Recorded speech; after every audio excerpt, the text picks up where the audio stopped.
Tapi sebenarnya bedanya teman curhat dan sama kayak tong sampah emosi itu di mana sih Kang Afif?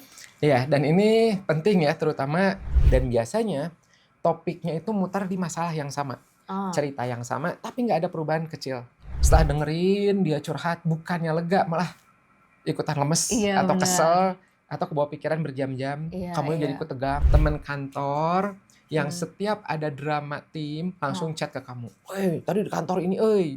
Sebenarnya tuh kenapa ya, gue tuh susah banget nolak Kang Afif. Mhm. Padahal udah jelas banget nih kita tuh udah ngerasa kalau ngedengerin dia curhat tuh kayak udah capek. Jadi stop itu seringnya bukan aku nggak peduli, Mhm. melainkan aku peduli, makanya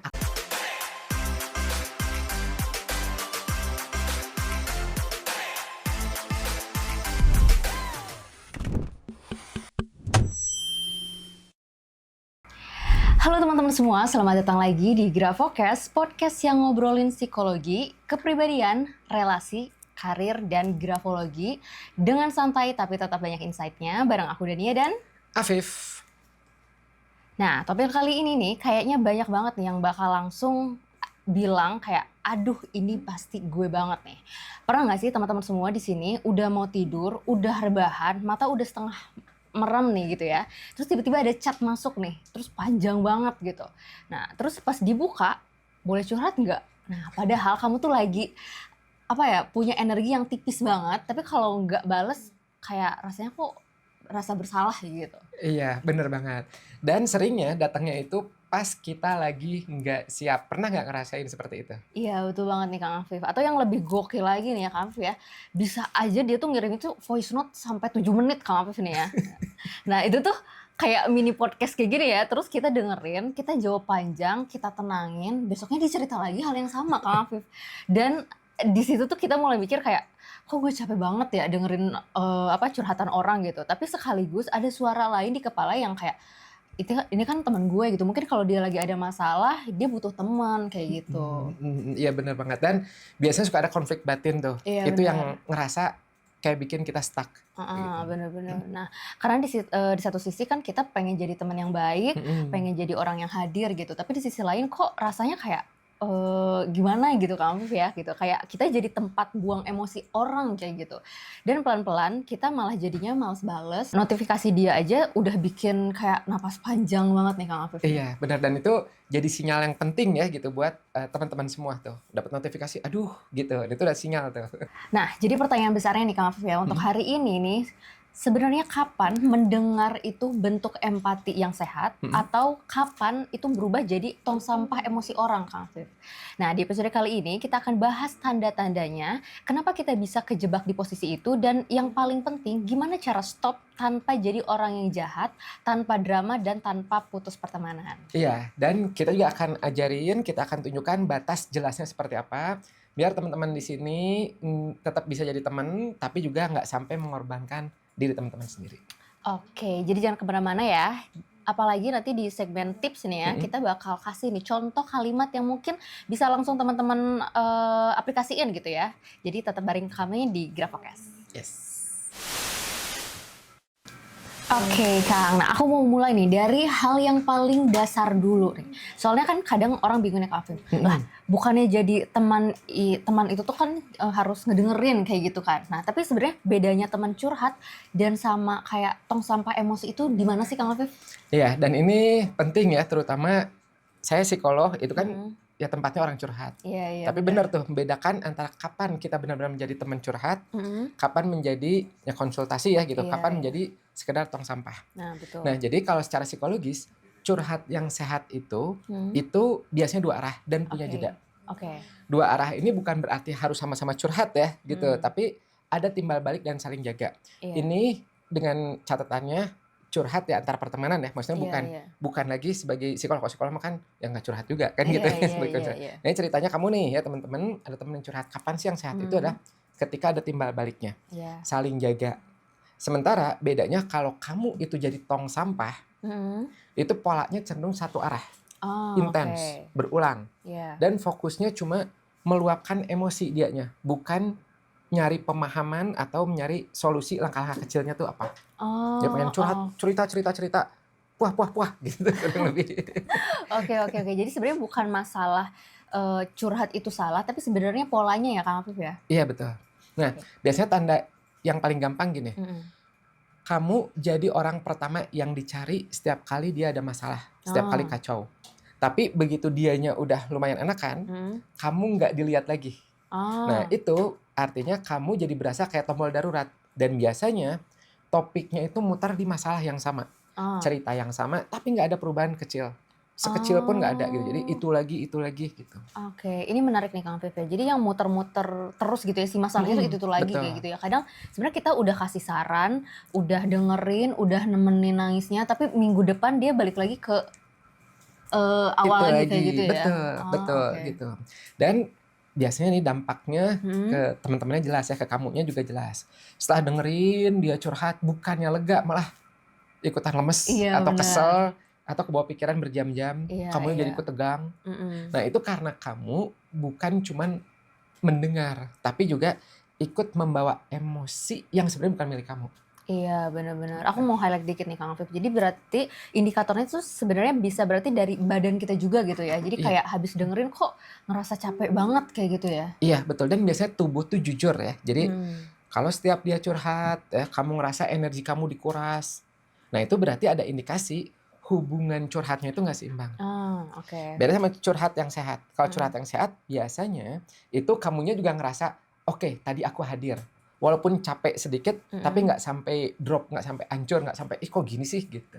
Oh, oke. Kalau relasi yang masih sehat tuh kayak gimana, Kang? Jadi biar kita tuh nggak langsung ngecap kayak teman kita tuh kayak, "Ih, kok gitu sih dia?" gitu. Iya, nah ini penting ya. Bukan berarti semua yang curhat jadi toksik, Iya. jadi masalah, enggak Mhm gitu. mhm. Jadi relasi yang sehat itu biasanya ada respect-nya. Oke. Dia nanya dulu, Mhm. "Kamu lagi ada waktu nggak? Kamu sempet nggak?" Nah, Gitu. betul. Dan dia bisa nerima kalau misalnya kamu ngejawab, "Mohon maaf ya, saya nggak bisa malam ini." Iya Gitu, atau iya nggak bisa bener. saat ini, gitu. Mhm.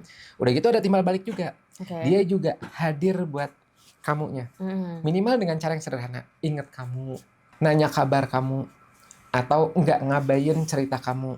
Dan curhatnya itu ujungnya itu ke clarity, jelas tahu apa solusinya. Iya. Mungkin dia tetap sedih, nggak apa-apa.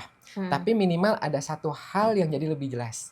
Mhm. Oke, aku ngerti nih kenapa sekarang aku kepancing misalnya dianya. Mhm. Atau oke, aku mau coba langkah kecil ini. Jadi jelas, clear, nggak ngulang-ngulang seperti itu. Nah itu bisa jadi sah, itu nggak apa-apa. Oh, oke. Jadi ujungnya bukan cuma pelampiasan ya, Kang Fe, tapi ada semacam kayak arahnya mau kemana nih kayak gitu Iya, ya? betul.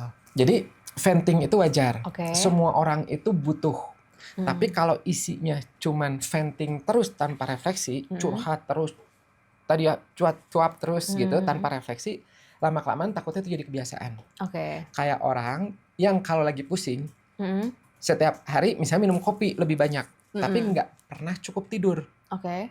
Pusingnya hilang sebentar tuh pas minum Iya. kopinya gitu, tapi Mhm. besok balik lagi. Dan kamu jadinya kayak barista gratisnya setiap hari mintain kopi terus. Waduh, Dikit itu gitu. jadi barista gratis gitu ya, Kang Alf Mhm, ya. Nah, tapi iya sih Kang Alf, ini relate banget. Nah, mhm. aku mau minta contoh nih Kang Alf, untuk, kasus sehari-harinya. Ini biasanya tuh terjadi tuh di mana aja nih Kang Alf? Banyak ya, Oh, kalau yang saya tahu ya, iya. misalnya teman kantor yang Mhm. setiap ada drama tim langsung Oh, chat ke kamu, "Woi, tadi di kantor ini euy." Tapi kalau kamu butuh bantuan kerjaan, dia ngilang. waduh Atau misalnya, pernah ngalamin gitu ya? Atau temen temen lama nih, ya udah lama gitu, yang munculnya cuma pas putus cinta, waduh, pas butuh duit misalnya, atau pas tadi misalnya pas putus nih, tapi pas iya. dia balikan lagi, udah dia menghilang lagi. Iya iya iya iya. Bahkan ada juga di circle kecil, Oke. ada satu orang yang ditetapkan jadi penenang, Nah, kamu. iya. Karena kamu yang paling sabar, kamu yang Mhm. paling bisa dengerin. Iya. Jadi semua orang naruh bebannya itu ke kamu tanpa kamu sadar. Iya lagi ya Kang Afif ya. Kamu kan paling jadi kayak intinya tuh kayak, memandang orang itu tuh kayak jadi, ya kamu kan yang paling ngerti aku, kayak gitu. Tapi itu kan sebenarnya iya sih gitu, tapi kayak kesannya kayak menjadi beban yang cukup, berat gitu ya Kang Afif Iya, ya. betul ya, manis di awal gitu, "Wah, kamu Iya kan yang paling ngertiin aku," tapi berat kalau kebablasan iya gitu. betul. Nah, jadi kuncinya ya Mhm, kalau kita di sesi sekarang ini adalah kamu itu bukan anti curhat. iya. kamu cuman lagi belajar bedain mana hubungan yang saling jaga, mana yang menjadikan kamu sebagai tempat buang emosi tadi. Yes, benar. Oke. Nah, berarti kalau misalkan aku rangkum sedikit gitu ya. Jadi sebenarnya curhat itu sebenarnya ada respect-nya ya Kak Fe. Jadi Betul. ada timbal baliknya gitu dan ada arahnya. Betul. Biasanya kalau misalkan satu arah, terus muter-muter di situ aja gitu masalahnya dan bikin kita keuras sampai badan ikut protes itu termasuk curhat yang mungkin nggak sehat gitu ya Iya, Kak Fe ya. tempat sampah emosi itu, gitu. Mm-mm. Perfect. Iya, seperti itu. Nah, habis ini yang bikin orang makin kejebak, sebenarnya kenapa sih kita tuh susah nolak? Kenapa sih pas kita capek bukannya bilang nggak bisa, malah kita maksa diri? Nah, ini kita akan bahas setelah ini, jadi tetap di Grab. Nah, oke, kita masuk ke pertanyaan yang sering banget nih, yang ada di kepala orang nih Kang Afif. Sebenarnya tuh kenapa ya gue tuh susah banget nolak Kang Afif? Padahal udah jelas banget nih, kita tuh udah ngerasa kalau ngedengerin dia curhat tuh kayak udah capek. Terus kayak udah, ya mungkin kalau udah di titik enak gitu ya Kang Afif ya gitu kan. Tapi begitu dia bilang kayak, aduh gue butuh banget nih gitu. Terus kita tuh kayak otomatis kayak kebuka langsung lagi gitu si pintunya gitu Kang Afif. Iya, karena secara psikologis ada beberapa pola yang suka bikin kita kejebak. Oke. Nah, yang paling umum itu people pleasing. Bukan karena kamu lemah, tapi karena kamu terbiasa ngukur aku orang baik.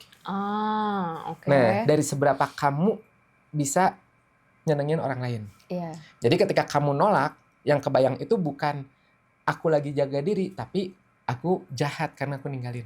Nah, Iya, itu iya, people itu pleasing bener-bener, paling iya. banyak. Nah itu dia Kang Afif nih.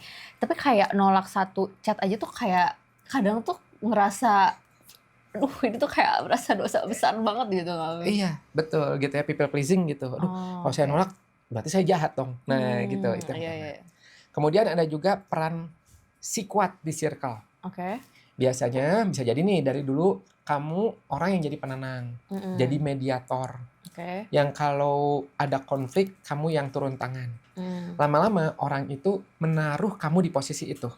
Dan kamu juga terbiasa. Iya. Jadi begitu kamu mau mundur, kamu ngerasa kayak, loh kalau aku nggak jadi penyangga, nanti semuanya ambiar, berantakan. Oh iya benar-benar. Jadi kayak ada identitasnya juga gitu ya Kang Afif ya. Jadi kayak karena ngerasa kayak gue tuh yang paling stabil kayak gitu. Iya, betul. Identity, ya betul. Jadi kayak ada identity yang sebenarnya nggak kamu niatin dari awal. Oke. Kemudian yang tricky itu ada rasa berharga yang saat dibutuhkan. Manusiawi nih. Ya, Oke. jadi kita tuh dalam diri kita itu ada rasa kalau aku ada dia jadi tenang. Nah, itu yang membuat kita itu jadi ngerasa penting. Oke. Tapi kalau itu jadi satu-satunya sumber rasa berharga kamu, kamu jadi akan susah berhenti. Karena ketika kamu berhenti sama dengan kehilangan peran tersebut. Kehilangan sayahnya. Oke. Jadi karena tadi ngerasa penting, jadi kayak ketika kayak gitu tuh kehilangan rasa penting itunya ya Kang Afif ya. Oke. Nah, ini cukup dalam sih Kang Afif ya. Jadi sebenarnya kadang kita nggak cuma nolong dia, tapi sebenarnya kita juga lagi nyari nilai buat diri kita sendiri kayak gitu kan. Yes, persis, betul. Dan di lapangan mekanismenya itu seringkali berupa empati yang kebablasan. Kamu bukan jadi cuman ngedengerin aja, tapi kamu ikut tenggelam, masuk ke dalam ceritanya. Kamu ikutan panik, kamu ikutan sedih, kamu ikutin bikin skenario sampai habis itu kamu yang berantakan gitu, yang complicated gitu. Iya. Kayak abis dengerin curhat orang gitu ya. Jadi kita yang overthinking juga Kang Afif kan. Iya, gitu kepikiran sampai malam gitu. Iya. Nah, itu kenapa terjadi? Karena ada yang namanya emotional labors yang nggak kelihatan. Oke. Orang mikirnya itu ya kan cuma dengerin doang. Padahal kamu lagi kerja sebenarnya dalam diri, nahan respon, menenangkan, memilih kata yang enak, mikirin solusinya apa, nyerap emosi. Itu kan sebenarnya tenaga yang nggak kelihatan sama orang lain. Betul. Sama kayak ngangkat galon gitu ya, cuman bedanya ini ngangkatnya di dalam kepala dan di dada, nggak kelihatan tapi ada gitu. Iya bener Kang Afif, ini sering banget nih kejadian nih Kang Afif ya. Terus yang bikin makin kejebaknya lagi ya Kang Afif, biasanya nih cara mikirnya juga suka salah gitu Kang Afif. Iya betul. Nah ini teman-teman ya gitu. Jadi ini ada kesalahan yang menurut saya ini paling umum, yaitu nyamain batasan dengan egois. Itu beda. Padahal batasan itu cuman kayak pagar bukan tembok. Pagar itu bilang aku mau dekat tapi lewat pintu ya. Oke. Jangan dobrak ya. gitu. Oke. Nah, yang kedua, ngerasa aku harus selalu available biar dibilang baik. Gitu, itu kesalahan umum tuh, ya harus selalu ada terus. Padahal orang baik itu kan bukan orang yang selalu siap 24 jam, Iya, betul. ya kan? Tapi orang yang tahu kapasitasnya. Mm-mm. Itu yang kedua. Nah, kesalahan umum ketiga, kamu ngira kalau kamu capek berarti kamu teman yang buruk. Oh, Padahal capek itu sinyal tubuh kamu, bukan vonis bahwa kamu itu buruk. Enggak, iya. gitu. Oke. Jadi sebenarnya capek itu kayak lampu indikatornya gitu ya Kang Afif. Jadi sebenarnya bukan berarti mesinnya jelek, tapi kita tuh cuma minta dicek gitu ya Kang Afif. Iya, betul. Nah, ini analoginya bagus ya. Jadi analogi lainnya adalah seperti ini. Jadi kamu itu kayak baterai handphone. Mm-mm. Kalau dipakai terus tanpa di-charge, lama-kelamaan habis. Oke. Dan ketika habis, kamu bukan cuman nggak bisa bantu dia, Uh-uh. kamu bahkan nggak bisa bantu diri sendiri. Ibaratnya kan gitu. Oke. Atau analogi lain nih. Misalnya ada loket yang nggak pernah tutup. Mm-mm. Kalau loketnya itu selalu buka, Iya. semua orang itu bisa datang kapan aja, dilayanin terus. Iya, benar. Petugasnya lama-lama bisa jadi tumbang. Yes. Bukan karena petugasnya nggak ramah, tapi karena nggak ada jam operasional, buka terus jadinya drop. Oh, iya. Gitu. Ini jam operasional pertemanan mungkin ya gitu kalau kita ibaratin. Tapi ya sih benar Kang Afif ya. Jadi kadang kita perlu juga si tutup loket itu gitu ya, biar besok bisa buka lagi tapi nggak tumbang gitu ya Kang Afif ya. Betul. Jadi fresh gitu. Dan orang yang sehat secara emosional itu biasanya bisa bilang saya hadir, tapi nggak selalu. Oke. Itu bukan cuek, tapi itu dewasa, tahu batasan-batasannya. Iya, setuju. Nah, mungkin aku rangkum dikit ini ya Kang Afif ya. Jadi sebenarnya kita tuh kejebak karena takut dibilang nggak setia kawan mungkin gitu ya Kang Afif ya. Betul. Kebiasaan jadi si kuat dan kadang ada rasa berharga kalau misalkan dibutuhkan kayak gitu ya. Nah, terus juga empati yang kebablasan, terus emotional labor-nya gede dan kita salah kaprah ngira batasan itu sebenarnya kayak takut disebut egois gitu ya Kang Afif ya. Iya, pas banget, betul. Oke, nah abis ini kita masuk nih ke bagian yang paling sensitif, tapi mungkin ini juga akan kepake nih buat teman-teman semua. Jadi sebenarnya kapan sih kita harus stop dan mana yang masih bisa diatur, mana yang udah harus kita tegasin gitu. Jadi teman-teman jangan kemana-mana, tetap di Gerak. Oke, nah sekarang kita masuk ke bagian yang biasanya bikin orang deg-degan nih Kang Afif nih. Karena sebenarnya ngomongin stop tuh kayak kesannya tuh kayak jahat banget gitu loh. Apalagi ke teman sendiri mungkin gitu ya. Nah padahal kita kan cuma ngerasa kayak aduh aku lagi penuh nih gitu. Nah sebenarnya gimana sih caranya Kang Afif untuk kita tuh tahu kapan kita masih bisa diatur, kapan kita harus udah harus tegas gitu. Oke, jadi kita bikin sederhana aja ya. Oke. Gitu. Ada lampu kuning, ada lampu merah. Oke. Nah teman-teman ya gitu, nanti coba ini. Lampu kuning itu tanda kamu mulai kewalahan, Oke. tapi hubungan itu masih punya bahan untuk diperbaiki. Ya kuning. Itu. Oke. Ya kuning dulu. Oke, jadi lampu kuning dulu gitu ya. Oke. Nah lampu kuning itu biasanya gini tanda-tandanya nih. Kamu ngerasa mulai ngehindar, tapi kamu masih sayang ya, atau misalnya kamu masih pengen hubungannya tetap baik. Oke. Curhatnya cukup sering, tapi orangnya masih bisa diajak ngobrol dua arah. Oke. Misalnya dia masih bisa dengerin kamu walaupun sebentar. Terus yang paling penting kamu juga bisa cek ya gitu. Kamu capek, tapi kamu kalau kamu istirahat sehari 2 hari kamu pulih lagi gitu. Nah itu kuning. Oke. Itu kuning. Oke, jadi capeknya masih capek wajar gitu ya Kang Afif, bukan capek yang bikin jadi kayak kita tuh kehilangan diri kita sendiri gitu ya. Iya, betul. Gitu. Jadi kalau di lampu kuning itu kalau kamu ngerasain ini, yang kamu butuhkan itu adalah lebih ke atur ritmenya. Jamnya, ya jam curhatnya, jam berapa, durasinya. Dan cek juga kapasitas kamunya. Bukan mutus hubungan. Ya, masih kuning tuh masih bisa diperbaiki lah, masih bisa oke gitu. Itu tadi berarti lampu kuning ya. Kuning. Nah, yang lampu merah gimana nih Kang Afif? Nah, lampu merah ya, itu ketika batasan kamu itu mulai dihukum.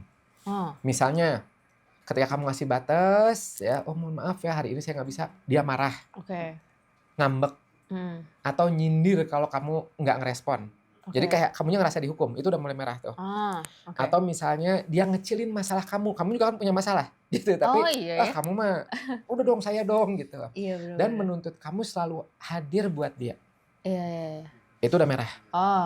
Terus udah gitu ada juga pola kamu udah ngasih dukungan ke dia, ya udah dengerin, tapi dia malah nyerang balik, nyalahin kamu, atau malah bikin kamu ngerasa bersalah. Oh, iya iya Itu iya. Oh, merah iya, tuh. iya. Di satu sisi iya juga ya, maksudnya ketika kita curhat ke orang, kan sebenarnya orang juga punya masalah masing-masing juga gitu ya, gitu. Betul Kenapa betul. nggak nanya dulu kayak gitu kan? Iya, Ah, iya iya, ngerti betul. ngerti, oke. Nah, eee, mungkin kayak yang tadi kata Kang Afif juga iya sih, misalnya, "Ih, kamu mah nggak ngerti aku," misalkan kayak gitu ya. Padahal sebenarnya kita udah habis-habisan dengerin dia gitu ya, Kang Afif ya? Iya, betul betul. Ya kamu udah fokus ke dia, makanya dia bilang, "Ih, kamu nggak ngertiin aku." Ih, kita kan dengerin gitu gitu. Nah, dan tanda lampu merah yang sering banget terabaikan, yaitu adalah kamu jadi cemas ketika ngelihat notifikasi dari dia. Iya iya, bener. Klik, "Ada waktu nggak?" Oh, ada Wah, apa nih gitu, ada wah, bakal ada apa lagi nih betul gitu gitu. ya? Kamu belum buka aja tuh udah tegang. Heeh. Nah, itu secara psikologis itu tanda bahwa hubungan ini udah masuk area yang nguras rasa aman kamu. Itu Iya, merah. bener bener bener. Itu bener banget sih, itu ngena banget sih, Kak Afri. Jadi kadang kita kan denial sendiri gitu, Mhm. "Ah, mungkin ini nggak apa-apa," gitu. Padahal badan kita tuh udah kayak bilang kayak, "Help please," gitu. Iya, betul betul. Oh ya, nah terus ada lagi satu hal penting nih. Bedain ya, dia butuh didengar Iya, sama dia butuh profesional. oke Kalau masalahnya udah mengganggu fungsi-fungsi harian, oke, tidurnya berantakan, kerjanya kacau, relasinya rusak, mhm, dan ini berulang lama, oke. maka kamu sebagai teman boleh hadir tapi kamu bukan tempat terapi. Kecuali kalau teman-teman rekan-rekan psikolog ya atau terapis atau konsultan psikiater. Tapi kalau teman biasa bisa diarahkan ke profesional. Oke bentar Kak nih, berarti kalau misalkan lagi, krisis gimana nih Kang? Kadang misalkan, kita tuh kan takut kalau misalkan, kalau gue stop gue tuh jahat banget nggak ya gitu. Mungkin di posisinya karena dia tuh kan lagi ada masalah atau Betul apa kayak gitu. banget, Iya gitu, betul betul. banget Nah, betul. memang ini manusiawi banget ya gitu. Mmm, Kita sebagai manusia di situ dan disitulah kamu bisa tetap manusiawi tanpa mengorbankan diri. oke Kamu bisa bilang, "Saya peduli, saya tahu gimana rasanya, tapi aku nggak sanggup jadi satu-satunya tempat kamu ya oke. untuk nuangin semuanya." Lalu arahkan ke bantuan yang lebih tepat. Misalnya keluarga yang bisa dampingi atau profesional gitu. Jadi kamu nggak ngehilang ya, nggak menghilang dari dia, tapi kamu juga nggak jadi penyangga dia sendirian. Yes, bener bener. Aku suka banget nih kalimat itu ya, kayak kita tuh kayak bukan satu-satunya tempat gitu ya, Kak Mhm. Afif ya. Jadi, stop itu bukan memutus, tapi bisa mengembalikan porsi gitu ya? Ya, betul banget. Jadi stop itu seringnya bukan aku nggak peduli, Mhm. melainkan aku peduli, makanya aku jaga cara kita berhubungan, Nah, bener gitu. setuju aku, setuju banget sama Kak Afif nih. Nah, habis ini nih kita akan masuk ke langkah yang bisa dipakai hari ini gitu ya, Kak Mhm. Afif ya. Karena orang tuh kan kadang seringnya, paham konsep tapi bingung gitu. Misalkan, ngetiknya tuh gimana nih, Kak Afif gitu. Nah, Mhm. jadi untuk teman-teman semua jangan kemana mana tetap di Grab. Nah, Kang, ayo nih kita kasih pegangan nih buat teman-teman semua nih, pegangan konkret gitu ya. Kalau misalkan ada chat panjang tengah malam misal Mhm. gitu ya, atau misalkan ada telepon mendadak, atau misalkan gimana nih cara balesnya biar sebenarnya itu nggak nyakitin tapi, kita tetap ada batasnya gitu, Kang? Oke. Nah, ini kalau misalnya terjadi pada teman-teman, Mhm, ada 3 langkah yang simpel. oke Yang pertama, coba lakukan validasi singkat dulu, baru batasan yang jelas. oke, Misalnya, "Aku dengerin kok kamu lagi berat, tapi mhm. malam ini aku butuh istirahat, besok kita ngobrol ya." Tuh, jadi ada Ah, validasi dulu, dia tahu, "Oke, kamu lagi berat," gitu, baru kasih batas. Nah, itu kalimatnya pendek tapi tegas dan juga jelas. oke. Jadi bukan langsung kayak jangan jangan curhat ya gitu, atau misalkan Mhm. aku lagi, aku lihat kamu tapi aku juga lihat, aku gitu ya? Betul betul. Jadi validasi dulu Iya dianya, iya. baru ini. Nah, yang kedua, bikin pilihan waktu. Misalnya contohnya, aku bisa 15 menit sekarang, Mhm, sisanya besok ya. oke. Nah, hal ini membuat kamu nggak kejebak ngobrol 1 jam atau ngobrol yang nggak ada batas waktunya, Mhm. ya gitu. Dan dia juga tahu ekspektasinya bahwa, "Oke, kamu ada tapi 15 menit pertama." Gitu. Nah, ini sebenarnya ini yang bakal kepegang banget sih Kang Alfi ya. Soalnya kadang kita kan bales kayak misalkan iya doang, terus tiba-tiba dia, udah curhat tiba-tiba udah jam 2 pagi gitu Kang Alfi kan. Nah, betul, sampai, wah, lupa waktu, Iya, sampai mau lupa berhentinya waktu. juga susah, Iya. ya kan, karena kita nggak ngasih tahu di awal, gitu. Jadi kan ngasih tahu, "Oke, tapi 30 menit ya, habis itu saya ada acara lain." Ah, Nah, jadi iya ketika bener nanti bener mau bener. cut tuh, "Eh, sorry ya, gitu, gua kan tadi udah bilang tuh ada acara, nah gua," Mhm gitu. mhm. Nah, Sip sip. kemudian tips yang ketiga, geser dari venting ke arah yang jelas. Mhm Kamu tanya, kamu pengen didengerin aja, mhm. curhat ya, venting tadi sebagai ventilasinya, atau kamu pengen cari solusi kecilnya? Mmm, Kalau dia cuman pengen didengerin, iya. kamu bisa set durasi. Tapi kalau dia pengen langkah, kamu bisa bantu satu langkah kecil. Tapi kalau dia marah karena kamu nanya itu juga informasi penting. Kayak tadi tuh bisa jadi yang merah tadi. Ah, iya iya. Jadi sebenarnya respon dia tuh juga semacam tes gitu ya Kak Afif ya. Mm-mm. Jadi dia lagi cari dukungan atau Mm-mm. cuma mau cari tempat buang emosi itu ya? Betul, gitu, betul. Ya, jadi itu bisa jadi tes buat kamu. Hmm. Nah, ada template cepat buat skenario lain. Mm-mm. Kalau misalnya dia telepon mendadak, Mm-mm. udah gitu, kamu bisa nih, aku nggak bisa angkat sekarang, tapi aku Mm-mm. bisa telepon balik jam sekian, Oke. gitu. Kalau curhat di kantor pas kamu lagi kerja, aku pengen dengerin, tapi boleh nggak kita lanjutnya pas jam istirahat, Mm-mm. gitu. Atau kalau curhatnya muter-muter, Mm-mm. nah itu bisa tuh ngasih tahu, aku denger ini tadi udah sempat kamu jelasin, dan ini kayaknya berulang. Mm. Kamu pengen aku bantu kamu bikin langkah kecil, atau kamu butuh tempat cerita dulu, tapi kita bahasin waktunya, Ah, gitu. oke oke. Terus setelah kalau misalnya kita jadi pendengar nih Kang Afif, jadi biasanya tuh kayak ada residu gitu ya Kang Afif ya. Betul. Kita udah tutup chat tapi perasaan dia tuh kayak masih nempel gitu. Iya, betul. Nah, untuk ini ya, kamu perlu ritual buang residu emosi. Ini penting. Oke. Ya, jadi kalau misalnya udah ada temen curhat kan kadang-kadang masih nempel tuh, masih Mm-mm. aduh gitu, itu kepikiran. Nah, itu perlu ada ritual. Oke. Gampang ya. Misalnya setelah curhat yang rada berat atau apa kepikiran, kamu bisa lakuin jalan 10 menit di luar, di taman. Oh, oke. Atau kalau nggak mandi air hangat. Ah, Atau journaling 3 kalimat. Yang aku oke. rasain apa, yang aku butuhin apa, Mm-mm. batasanku apa, gitu ya. Bahkan kalau journaling itu ada panduannya ya. Oh iya iya Panduannya iya. Di buku grafoterapi Plus. plus Nah, itu iya. bisa ada kalau mau bisa Iya, di iya. linknya Bisa deskripsi ya iya. gitu. Jadi nanti bisa journaling di situ. Nah, kemudian bisa juga nih untuk terapi sendirinya ya gitu. Mm. Napas pelan 1 menit. Oke. Tarik 4 hitungan, buang 6 hitungan. Simple, sederhana, tapi itu ngasih sinyal ke tubuh teman-teman semua bahwa ini udah selesai dan ini bukan daruratku. Oke, Relax. bener-bener. Ini penting sih Kang Afif ya. Jadi biar kita nggak bawa beban orang ke hidup kita sendiri gitu ya Kang Afif ya. Iya betul. Dan ada lagi nih tips yang menurut saya ini out of the box ya, tapi Oke. masuk akal, Mm-mm. yaitulah bikin kontrak curhat ringan. Oh, Bukan kontrak di kertas gitu ya, gitu, tapi kesepakatan kecil. oke. Misalnya gini, kalau kamu mau curhat, kita bikin 20 menit. Habis Oke. itu kita stop ya. Oke. Terus kita tutup dengan satu hal kecil yang kamu mau lakukan. Mm-mm. Nah, ini ngejaga hubungannya tetap hangat dan nggak kebablasan. Oke, ini setuju banget yang Kang Afif ya. Tapi aku bisa bayangin sih itu cukup ngebantu ya si kontrak Kontrak curhatnya itu. kontrak curhat itu gitu. Karena kita jadi punya struktur gitu. Jadi nggak yang liar kemana-mana kayak gitu ya Kang Afif ya. Betul. Gitu. Jadi waktunya juga itu nggak kemana-mana. Oke, nah teman-teman ini ada fun fact yang menarik banget nih Kang Afif ya. Jadi emosi ini tuh gampang banget nular lewat cerita. Nah, nada suara dan intensitas. Di psikologi sosial nih ada fenomena yang sering disebut emotional contagion. Kita ikut ke bawah walau cuma dengerin aja nih Kang Afif. Nah, betul ya. Makanya wajar ya kalau abis dengerin curhat, kamu jadi ikutan capek. Itu bukan lebay. Ya, itu memang cara otak dan tubuh kita tuh merespon emosi orang lain. Nempel.